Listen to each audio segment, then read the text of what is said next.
Bueno, muy buenos días a todos. Voy a tratar de hacer una presentación concisa sobre un tema que ha ocupado la atención en estos debates preliminares, podríamos decirlo de esa manera, de la reforma tributaria, y es lo que tiene que ver con el impuesto a las bebidas azucaradas. Yo voy a resumir los argumentos que en el fondo son de naturaleza científica que justifican el impuesto, y voy a hacer unas aclaraciones o precisiones al final de mi presentación sobre algunos de los argumentos que se han esgrimido en estos primeros días del debate, que yo creo que son, para decirlo de manera clara, falaces. Entonces voy a empezar con la presentación, y voy a empezar la presentación con lo que se conoce como la megameta o objetivo preponderante fundamental del Ministerio de Salud y Protección Social, que complementa los objetivos establecidos en el Plan Nacional de Desarrollo, que son objetivos que apuntan sobre todo a la equidad, a la sostenibilidad y a la legitimidad del sistema de salud. Superponiéndose a esos objetivos, desde hace aproximadamente 18 meses, el Ministerio estableció una meta cuantitativa preponderante o meta cuantitativa principal, que es reducir las muertes prevenibles por enfermedades crónicas no transmisibles en un porcentaje que ustedes ven allí, que es del 8%. Las enfermedades crónicas no transmisibles, entre las que se encuentran la enfermedad cardiovascular y la diabetes, explican hoy el 70% de la carga de enfermedad en nuestro país. La primera pregunta que yo quiero plantear de manera clara es: ¿qué hay que hacer desde el Estado y como sociedad para avanzar en esta dirección, para que esta megameta no se quede como un objetivo incumplido? Y lo primero que tenemos que decir es que cuando uno está en el contexto de enfermedades crónicas no transmisibles, para poder cumplir esta meta necesitamos cambios de comportamiento. Los nuevos desafíos de la salud pública requieren cambios de comportamiento en la ciudadanía. ¿Cómo se hacen cambios de comportamiento desde la política pública? ¿Cuáles son los instrumentos disponibles para la sociedad para que los colombianos, en este caso, cambien la forma de vivir, podríamos hacerlo de esta manera? Sus hábitos de vida saludable, que comprenden la actividad física, la alimentación, el no consumo de tabaco y el consumo moderado de alcohol, que son los 3 o los 4 hábitos preponderantes. Lo primero que yo quería decir es lo siguiente: cambiar los comportamientos no es fácil. Los instrumentos de política pública que existen, que han sido evaluados, que han sido estudiados para cambiar comportamientos, son limitados. Y hay 3 tipos de instrumentos de política pública que se utilizan para, desde las políticas, desde el Estado, desde encima, cambiar comportamientos. Los primeros son una comunicación adecuada del riesgo. Lo hacemos, por ejemplo, en el tema del tabaco. Ustedes ven una cajetilla de cigarrillos y allí hay unas advertencias de salud pública que le comunican a la ciudadanía el riesgo de consumir ese producto. En otros países, no en Colombia, se acompañan algunos de los productos de semáforos. En Ecuador, por ejemplo, tenemos una semaforización. Hay un semáforo en rojo, hay un semáforo en amarillo, hay un semáforo en verde, que le muestran a la ciudadanía diferentes riesgos a su salud de consumir algunos otros productos. Tenemos también el etiquetado, que le transmite a los ciudadanos alguna idea del contenido calórico y de otros nutrientes contenidos en los diferentes alimentos. La comunicación adecuada del riesgo no es suficiente para cambiar comportamientos. Se ha dicho en este debate de manera repetida que, por ejemplo, la educación es fundamental. Como si una clase de cívica, como se está haciendo en México, fuera a cambiar comportamientos. Que uno fuera a un colegio, en la cartilla se promueven hábitos de vida saludable, y eso fuera la clave para cambiar comportamientos. De todo este conjunto de políticas públicas, las que han sido evaluadas sistemáticamente y que muestran un impacto más certero sobre los cambios de comportamiento, es lo que podríamos llamar incentivos, que son incentivos de carácter pecuniario, y que uno podría hablar de 3 tipos de incentivos. Los impuestos que cambian los precios relativos y encarecen los productos que más hacen daño para la salud.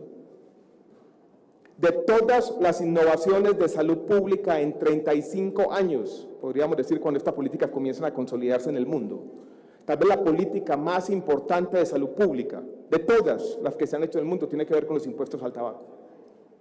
La que más vidas ha ahorrado, la que más ha avanzado la salud pública en el mundo. Los impuestos pueden acompañarse de algo que es similar en un sentido económico, que son los subsidios. Uno puede, por ejemplo, poner impuestos a las bebidas azucaradas y subsidiar la producción de frutas y verduras como políticas complementarias. Y en algunos casos también existen cambios en los incentivos, no cambiando los precios relativos, sino cambiando imponiendo restricciones a la oferta. Pasa en el cigarrillo, pasa en algunos casos en las bebidas azucaradas. Por ejemplo, en México está prohibido por ley la venta de bebidas azucaradas en las escuelas de primaria.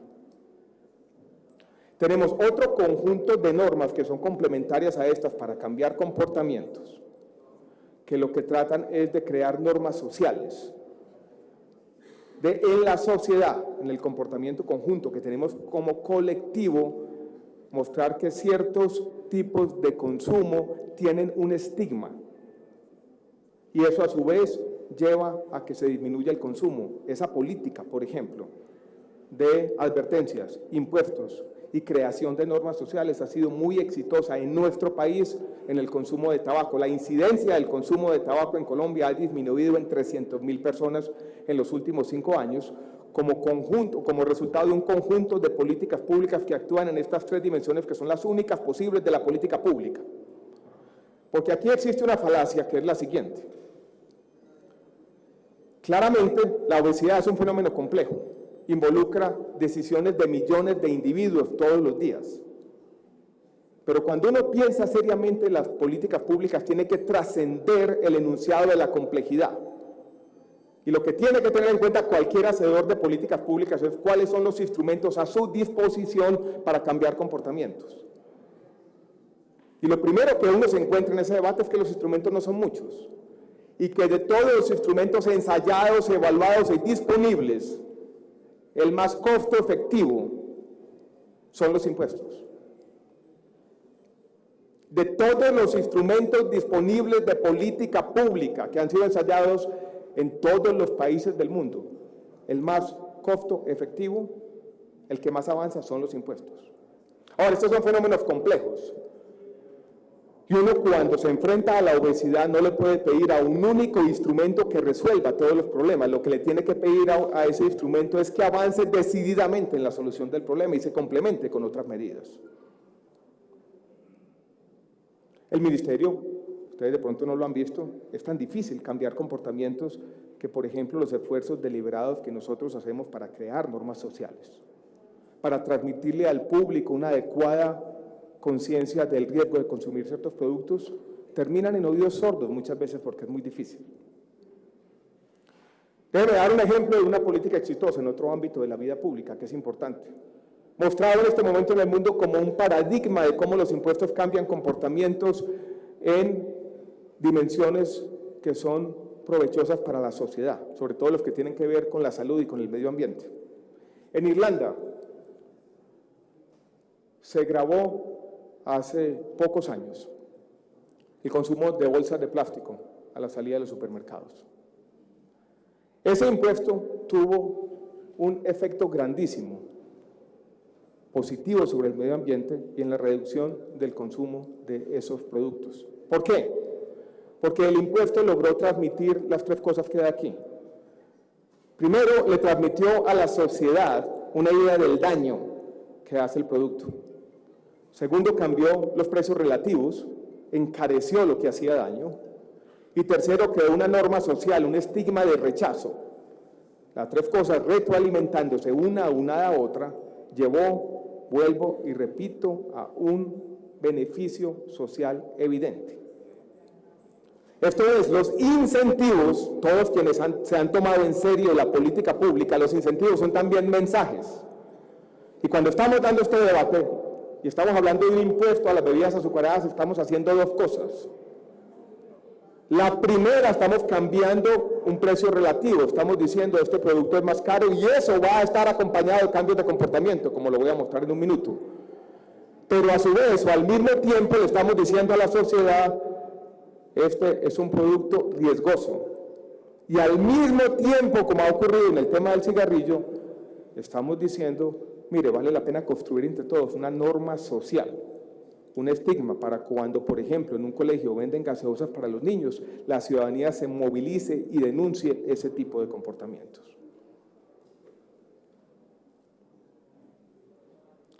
Yo quiero que quienes critican el impuesto por ser una política pública estrecha, no comprensiva, presenten alternativas. Pero la falacia de estos debates en el inicio de la discusión de esta reforma estaba acompañada de que se critica el impuesto, pero lo que se propone es, de manera general, educación. Que me muestren en todo el mundo una campaña educativa en esta dimensión, una política evaluada y bien evaluada que haya podido cambiar comportamientos, no existe. Hace poco el gobierno de Holanda diseñó una campaña en un área parecida, en un ámbito similar, un grupo de ciudadanos, un poco más de 1000, empezó a transmitir y a darles educación, gastaron un montón de recursos, el efecto fue muy inferior al que logró un simple impuesto. Y yo quiero ya para entrar a la evidencia, a mostrarles dos tipos de evidencia científica que tenemos que tener en cuenta a la hora de discutir estas políticas públicas. La ciencia o el abordaje de la ciencia en los discursos políticos es complejo. Primero porque el conocimiento científico es contingente. Nosotros tenemos cientos de estudios, en muchos casos miles de estudios. Un estudio dice hoy una cosa, otro estudio mañana dice la contraria. Muchos de los investigadores no tienen independencia, son simplemente brazos armados de intereses particulares. ¿Cómo utilizamos la evidencia científica para tomar decisiones de política pública? Lo primero que tenemos que tener en cuenta es que lo que importa no es el último artículo o uno que yo pueda esgrimir para soportar mis convicciones, sino la totalidad de la evidencia, los análisis de los análisis, los metaanálisis. Y lo que dice la totalidad de la evidencia,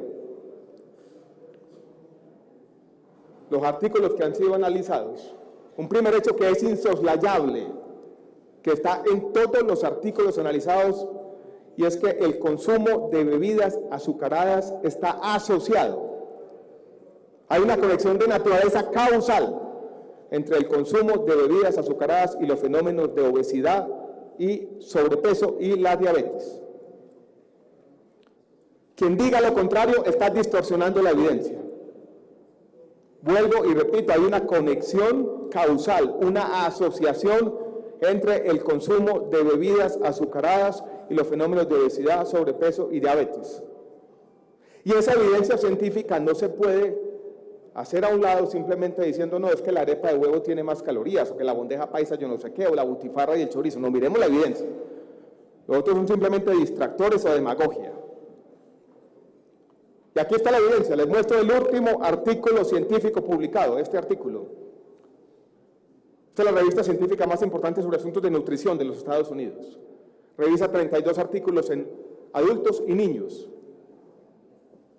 Y lo revisa como tiene que revisarse la evidencia científica, según el factor de impacto de la revista. Mire la conclusión. Una revisión sistemática de la literatura científica que muestra que el aumento de peso tiene que ver o está asociado causalmente con el consumo de bebidas azucaradas. Ahí está la evidencia. Este no es un artículo, este es un artículo de artículos que resume 32 de los artículos más importantes al respecto publicados en la literatura científica del mundo. Una fotografía de una bandeja paisa con 1000 calorías y una gaseosa con 100 no nos va a contrarrestar los argumentos científicos.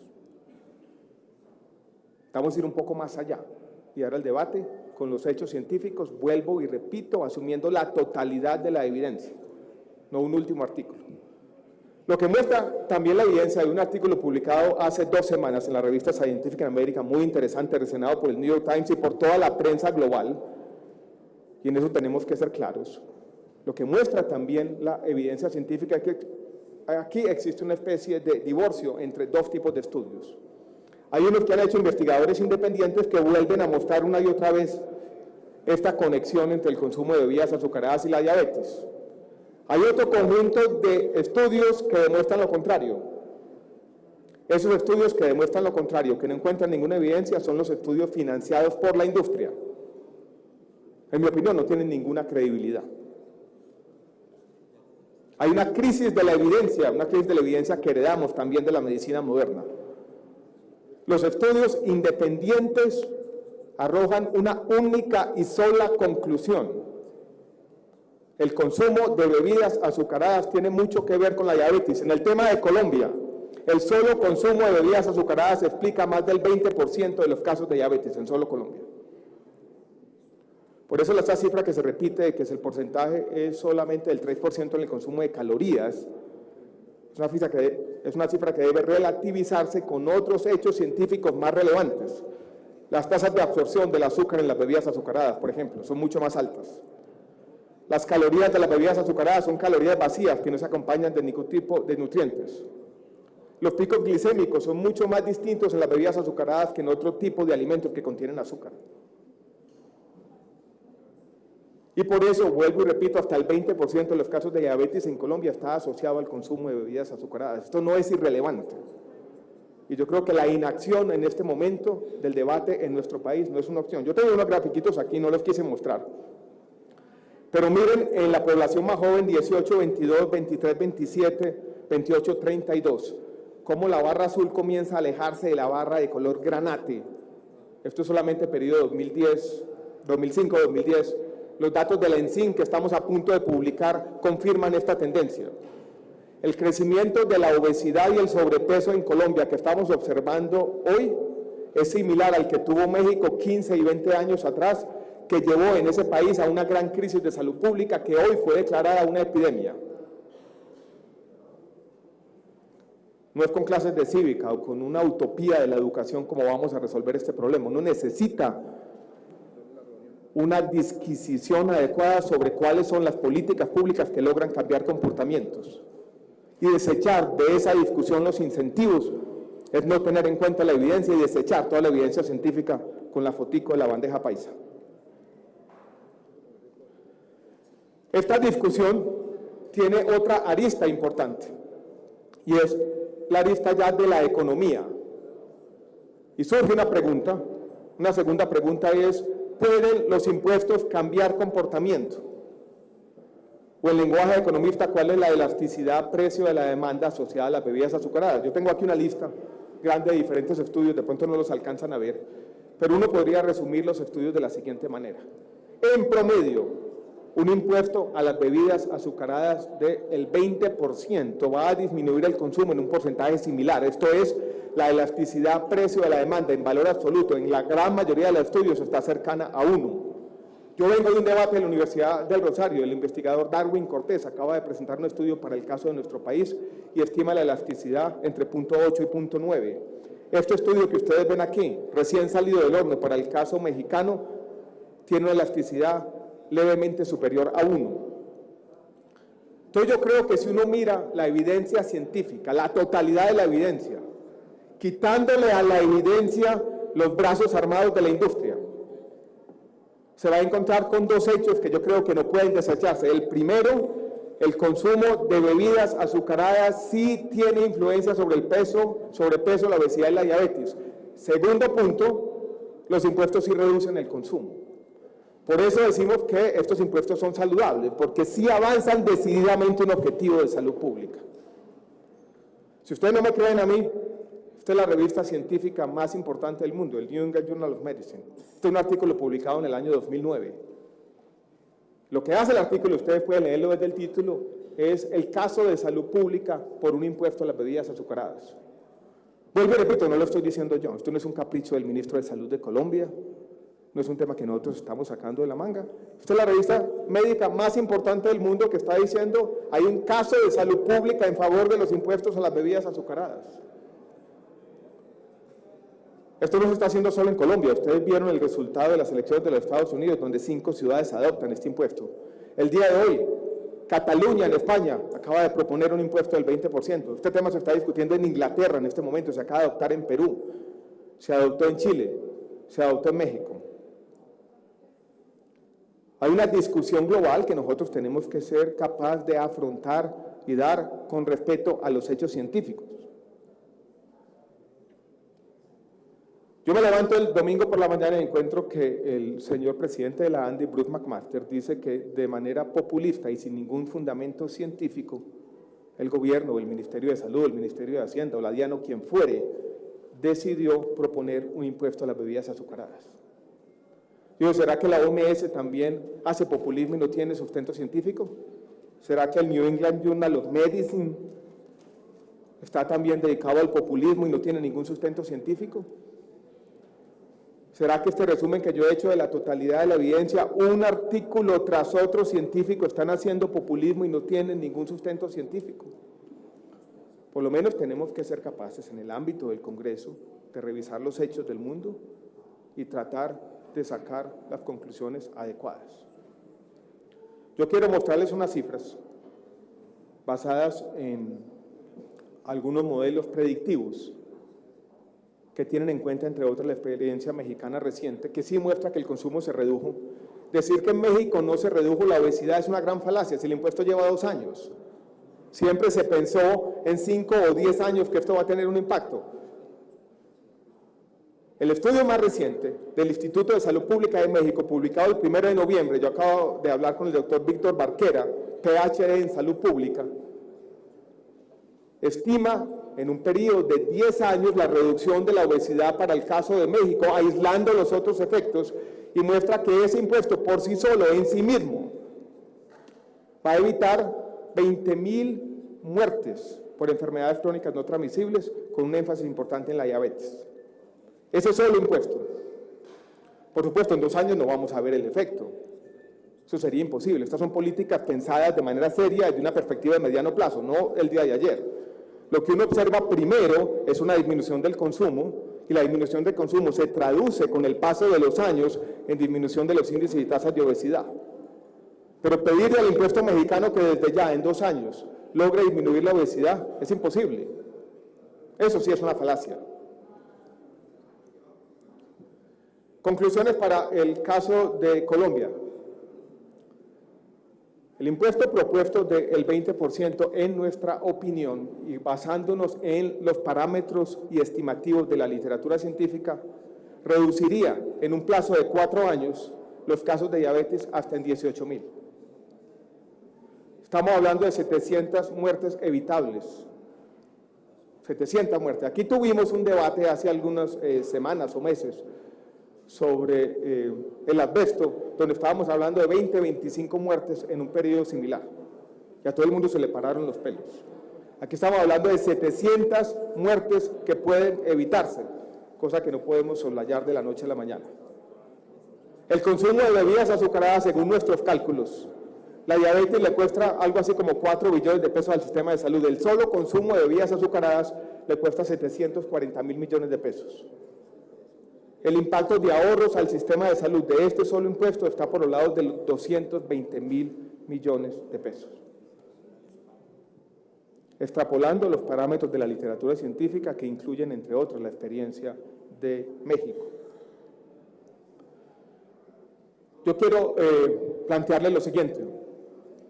En este debate se han cometido varias falacias y quiero mencionarlas una por una. La primera, que me parece casi hasta cómica, y se dice, el impuesto a las bebidas azucaradas va a acabar con yo no sé cuántos tenderos, va a destruir miles de empleos.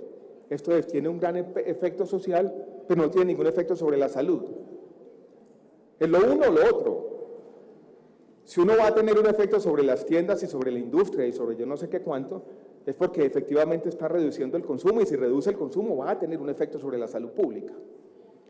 Pero uno puede al mismo tiempo, de manera equívoca, suponer que hay un gran impacto económico cuando no existe ningún impacto sobre la salud pública. Hay una contradicción, y esa contradicción es la misma que ha llevado la industria a todos los debates. Yo acabo de venir, vuelvo y repito, con el experto mexicano, y dice, la industria en México adujo las mismas cosas. O sea, ni siquiera la lógica más elemental se tiene en cuenta cuando se escriben estos argumentos. Uno no puede, repito, insisto, aducir grandes impactos sobre la economía y ningún impacto sobre la salud pública. ¿Se redujo o no se redujo el consumo? ¿Se reduce o no se reduce el consumo? Se dice, y en esto puede haber en parte de razón, que el impuesto es regresivo, que como porcentaje del ingreso lo pagan más los estratos más bajos que los estratos más altos. Pero yo creo que detrás de este argumento hay una especie de resignación que yo creo que incluso tiene connotaciones éticas. Es como si uno desde el Estado pudiera decir, yo no puedo hacer ningún tipo de política de salud pública que cambie los hábitos alimenticios de los más pobres porque estoy siendo regresivo. Es como si de alguna manera yo aceptara que los pobres de Colombia tienen que alimentarse con gaseosas y que cualquier cosa que yo haga en sentido contrario es regresiva. Lo más regresivo es la diabetes, eso sí es lo que es verdaderamente regresivo, y yo creo que ese punto tiene que traerse también al debate. Se ha dicho también que el impuesto es discriminatorio, que por qué no se incluyen otro tipo de productos. Ya mencioné 3 argumentos que justifican, argumentos de salud que justifican este impuesto en comparación con otros impuestos.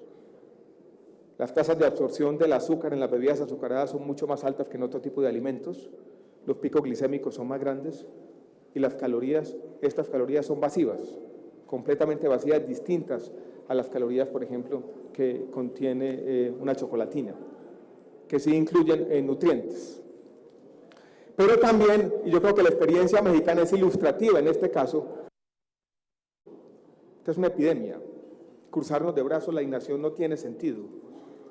Vuelvo y repito, Cataluña, varias ciudades de Estados Unidos, una de ellas Filadelfia hace poco, la otra Berkeley hace algunos meses, 5 más, incluida Boulder y Oakland, entraron la semana pasada.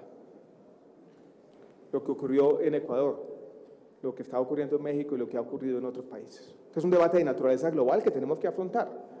Podemos tener desacuerdos, pero tenemos que afrontar con apego a los hechos científicos y no con la foto de la bandeja paisa. Quiero terminar con este argumento que yo lo quiero llamar de justicia redistributiva. Supongamos en gracia de discusión que por alguna razón todos los argumentos de salud pública que yo he presentado hasta aquí no son ciertos. Y que mañana el conocimiento científico es contingente, mañana tenemos unos hechos distintos que muestran que el impuesto a las bebidas azucaradas no tiene un sustento científico como el que yo estoy mostrando esta mañana aquí en el Congreso. Si así fuera, en todo caso, el impuesto tendría justificación por el siguiente argumento.